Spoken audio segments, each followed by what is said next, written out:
Olá, graça e paz. Hoje nós vamos falar sobre quebrantamento. E por que o quebrantamento é importante? A palavra do Senhor relata lá no livro de Salmos, capítulo 51, versículo 17 especificamente, que diz o seguinte: o sacrifício que desejas é um espírito quebrantado, não rejeitarás um coração humilde e arrependido. A palavra diz que o que agrada ao Senhor é um coração quebrantado. Então, o que é o quebrantamento? E nós vamos dividir esse nosso momento em duas partes. Primeiro, o que é o quebrantamento, como ele se constitui, e aí nós vamos tratar de um caso específico, que é justamente o caso do rei Davi, que, segundo a palavra, era um homem conforme o coração de Deus. Vamos lá, começar. Porque examinar as escrituras, conhecer as escrituras é sempre muito importante para ter uma vida de intimidade e comunhão com o Senhor. A palavra diz, como nós já vimos aqui, que Deus não rejeita um coração quebrantado. E quebrantar-se significa se submeter à vontade de Deus. Um coração quebrantado, quem tem um coração quebrantado é quem tem a sua vida debaixo do controle de Deus, ou seja, sob a vontade de Deus. Quais são as chaves para o quebrantamento? A própria Bíblia revela nesse capítulo, nesse livro de Salmos 51, 17, a palavra diz assim: o sacrifício que desejas é um espírito quebrantado, não rejeitarás um coração humilde e arrependido. Então, a primeira chave para o quebrantamento é a humildade, que consiste justamente na concordância com a vontade de Deus para as nossas vidas.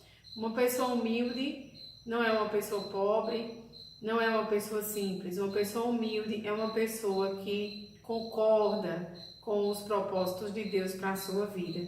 E a segunda chave para o quebrantamento é a obediência à palavra e ao propósito de Deus, que nós já falamos em outros vídeos aqui sobre a obediência, que é uma consequência da fé. Então, uma pessoa que tem um coração quebrantado é uma pessoa que se submete ao controle de Deus, se submete à vontade de Deus. Para você ter um coração quebrantado e, por conseguinte, agradar a Deus, significa dizer que você tem que ser humilde, ou seja, concordar com a vontade, com os planos e com o projeto de Deus para a sua vida e obedecer aos planos e aos propósitos e aos projetos que Deus já traçou para a sua vida. É necessário que a gente entenda esse contexto onde o Salmo 51, versículo 17 foi gerado. E esse Salmo 51, foi escrito por Davi, Como eu já disse, Davi era um homem segundo o coração de Deus.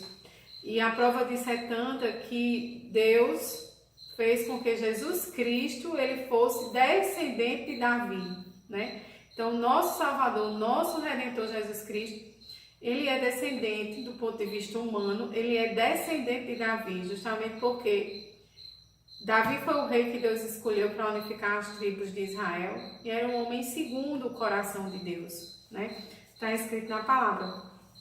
Mas, irmãos, o que é interessante nessa história é que Davi, embora fosse um homem que, segundo o coração de Deus, ele pecou. E a palavra relata justamente o momento em que Davi pecou, lá no livro de 2 Samuel, capítulos 11 e 12.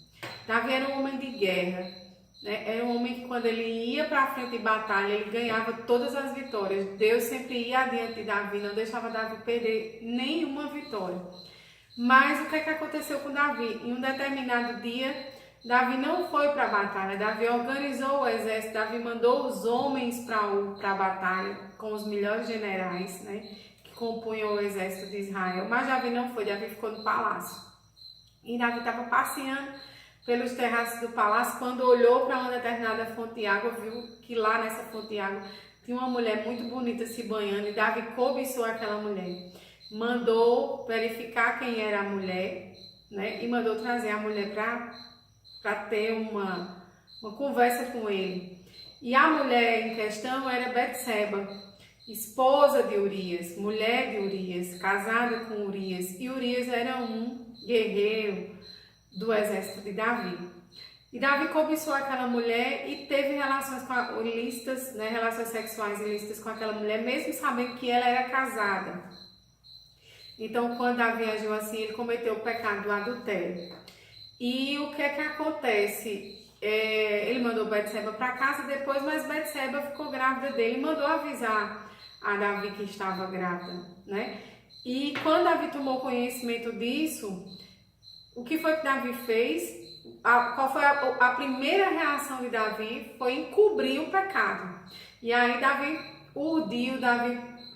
fez todo um plano, né? Mandou chamar Urias de volta da guerra, trouxe Urias de volta da guerra e deu como uma folga a Urias, disse: vá para casa, ficar com sua mulher. Só que Urias era um homem também muito correto e disse a Davi: não, como é que eu vou para casa se o meu general, o meu comandante está lá na frente de batalha, o rei está aqui? Não, eu não vou para casa. Dormiu no tapete, na porta de entrada do palácio.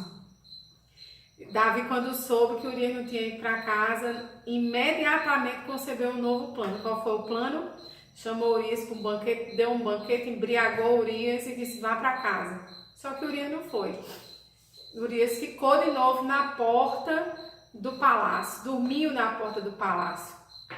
E aí Davi viu que não tinha jeito de mandar Urias para casa, porque Davi queria mandar Urias para casa, porque se Urias fosse para casa, muito tempo ele estava longe da esposa, então consequentemente ele ia dormir com a esposa e ia pensar que o filho que ela estava esperando era dele, de Urias.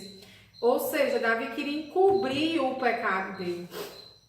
Quando Davi viu que não tinha jeito de mandar Urias para casa, Davi urdiu um novo plano que consequentemente gerou um novo pecado. Foi o que Davi fez. Davi mandou uma mensagem para Joabe dizendo que estava mandando Urias de volta e que o Joabe colocasse Urias na linha de batalha, na linha de frente, em um ponto onde Urias não pudesse escapar, ou seja, colocasse Urias em um ponto onde ele ia ser atacado e morto. E assim, Joabe, recebendo essa comunicação de Davi, assim o fez, assim o executou, porque Davi mandava, Davi era rei. Então Davi pecou de novo. Qual foi o pecado de Davi? Planejou o assassinato de Urias. E o que é que acontece? Quando Urias morreu, Davi mandou trazer Betseba para o palácio e a colocou na condição de sua esposa. Só que quando Deus tem planos, quando Deus tem projeto, quando Deus tem... quando Deus ama, né? Porque o Salmo também diz que a vara e o cajado de Deus nos consolam, né? A vara e o cajado de Deus, a vara e o cajado de Deus nos consolam. Então, quando Deus, aliás, nos ama, ele adverte do pecado. E aí, Deus mandou o profeta Natan ter um encontro com Davi. E quando Natan foi ao encontro de Davi, Natan chegou lá e falou, relatou para ele, contou uma parábola sobre um homem que tinha várias ovelhas e um homem que tinha apenas uma ovelha. E esse homem rico que tinha várias ovelhas recebeu convidados em sua casa e, para não matar nenhuma de suas ovelhas, pegou a ovelha do homem pobre e matou. Foi essa parábola que Natan contou a Davi. E aí Davi ficou indignado com aquela situação e disse: esse homem rico merece ser morto. Aí Natan disse a Davi, esse homem é você. Aí Davi caiu em si do pecado que cometeu e se arrependeu do pecado que cometeu. A Bíblia relata lá em 2 Samuel 12:13 o seguinte: então Davi confessou a Natan: pequei contra o Senhor.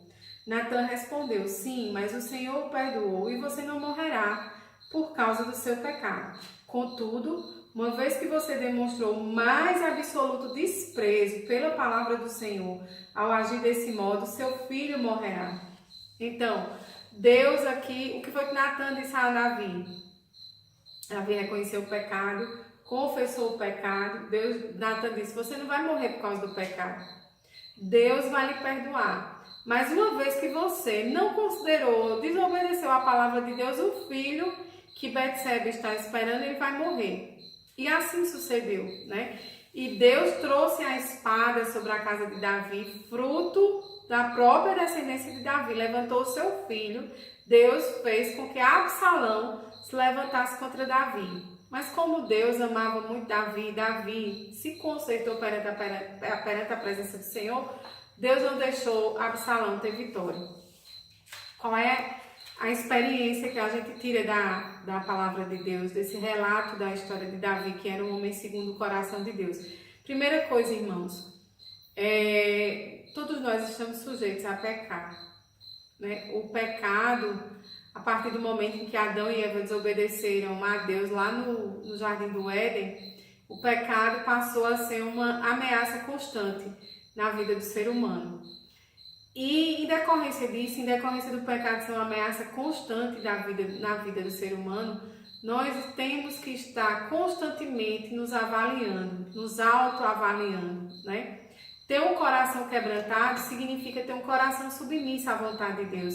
E na medida em que o nosso coração é submisso à vontade de Deus, nós temos que constantemente fazer essa autoavaliação para constatarmos ou detectarmos onde nós pecamos, onde nós erramos, onde nós desobedecemos a palavra do Senhor, onde nós atentamos contra os planos e projetos de Deus para as nossas vidas, para confessar esse nosso pecado e nos consertar. Porque a consequência do quebrantamento é o arrependimento. Um coração quebrantado, como está escrito no Salmo 51:17, ele é um coração humilde, ele é um coração arrependido, ele é um coração que se submete à vontade de Deus, ele é um coração que olha para a sua vida cotidiana, reconhece o erro, se conserta, porque o quebrantamento ele gera arrependimento, né? E o fato de nós sermos cristãos não significa dizer que nós estamos isentos de pecar, não. Nós não podemos deixar que o pecado seja uma constante nas nossas vidas. Nós não podemos nos acostumar ao pecado. Ser cristão significa não nos acostumarmos ao pecado. E é aí onde anda o quebrantamento. Justamente por não podermos nos acostumar ao pecado, nós temos que ter um coração quebrantado, né? Para que quando eventualmente esse pecado se concretize nas nossas vidas, nós tenhamos humildade suficiente para chegar diante de Deus, reconhecer o nosso pecado, pedir perdão e seguir corretamente. Ou seja, aquela pessoa que tem um coração quebrantado, ela reconhece a necessidade de a cada dia se santificar, porque a santificação ela é necessária na vida do cristão, sobretudo nessa sociedade em que nós estamos vivendo, em que existe uma ditadura da normalidade vigendo, né? Existe uma ditadura da normalidade instalada, tudo é normal. Você contar uma mentirinha é normal, você fazer tal coisa é normal, você desobedecer a palavra de Deus é normal, né? É normal, tudo é normal, né? Normal para o cristão é andar segundo a palavra de Deus. Normal para o cristão é ter um coração quebrantado. Porque ainda aqui no Salmo 51, esse Salmo 51, foi escrito por Davi justamente nessa ocasião em que Davi pecou e reconheceu a necessidade de se consertar novamente diante de Deus, né? Davi diz assim: restaura em mim, Salmo 51, versículo 12, restaura em mim a alegria de tua salvação e torna-me disposto a te obedecer. Davi sabia que tinha pecado, então ele diz: restaura em mim, Senhor, a alegria da tua salvação, né? E torna-me disposto, quer dizer, faz o meu coração disposto a te obedecer. Lá no versículo 14 ele diz: perdoa-me por ter derramado sangue, ó Deus da minha salvação. Ele sabia que tinha matado Urias, né? Então ele pede perdão a Deus: perdoa-me por ter derramado sangue, ó Deus de minha salvação. Então com alegria anunciarei a tua justiça. E no versículo 16 ele diz: tu não desejas sacrifício, do contrário eu os ofereceria. Davi está dizendo aqui, para receber o perdão de Deus, não é necessário sacrifício, né? É isso que Davi está dizendo. Se fosse necessário sacrifício para receber o perdão de Deus, eu ofereceria esse sacrifício. Mas Davi tem tanta intimidade com Deus que ele finalmente diz no versículo 17, ele diz: não é necessário sacrifício para obter o perdão de Deus. O que é necessário para obter o perdão de Deus? Ter um espírito quebrantado, né? Um coração humilde e arrependido. Está escrito no Salmo 51, versículo 17. Sacrifício que desejas é um espírito quebrantado. Não rejeitarás um coração humilde e arrependido, né? Então Davi, ele diz, não é sacrifício que o Senhor quer, Deus, para me perdoar. Que o Senhor quer um coração quebrantado, um coração submisso à sua vontade, porque isso é uma consideração minha. Eu entendo que naquele momento que Davi cobiçou Betseba, né, talvez o coração de Davi tivesse um pouco endurecido, né, de tantas vitórias, tantos êxitos, tanto sucesso, né, porque Davi, ele sempre tinha vitória por onde ele andava, né, tantos êxitos, e aí o coração de Davi se engrandeceu um pouco, né, e perdeu essa noção de que o que agrada a Deus é um coração quebrantado. Por isso que Davi disse, o que te agrada é um coração quebrantado, um coração humilde, um coração arrependido, não é sacrifício, né? Então, se você está aí do outro lado e você pecou, seja um pecadinho ou seja um pecadão, pecado é sempre pecado, seja ele pequeno ou seja ele grande, pecado é sempre pecado. Se você está aí do outro lado e pecou contra Deus, né? Esse pecado se reiterou na sua vida, ele vem se perpetuando ao longo de algum tempo, e isso afasta você da presença do Senhor. Tenha certeza que o que agrada a Deus é ter um coração humilde, aliás, um coração quebrantado, um coração humilde, um coração que concorda com a vontade de Deus para a sua vida, um coração arrependido. Então, volte para os braços do Pai, peça perdão a Deus, diga a Ele que você quer que Ele restaure o seu coração. Diga a Ele que você quer, como Davi disse aqui, né, no Salmo 51, que Deus restaure dentro de você a alegria da salvação dele, né? E com certeza Deus vai restaurar essa alegria dessa salvação. E com relação às consequências do pecado, Deus vai lhe dar graça suficiente para que você consiga superar essas consequências do pecado, porque pecado traz consequências, né?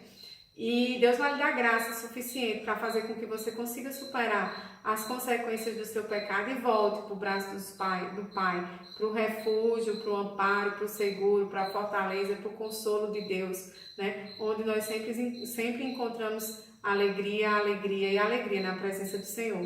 Então volta para o coração de papai, chega lá, pede perdão a Ele, e Senhor, eu pequei contra Ti. E Deus vai dizer, você não vai morrer por causa desse pecado, não. Você vai sim sobreviver, né? Vai suportar as consequências, mas Ele vai lhe dar graça suficiente para suportar as consequências do pecado, tá bom? Sempre é bom estar na presença do Senhor, sempre é bom nós nos examinarmos para saber onde foi que nós erramos e nos consertarmos diante do Pai, para andarmos, né? E para termos uma vida que agrada a Ele. Uma boa semana, uma semana abençoada, uma semana cheia da alegria do Senhor, uma semana cheia da graça e paz para você. Fique com Deus.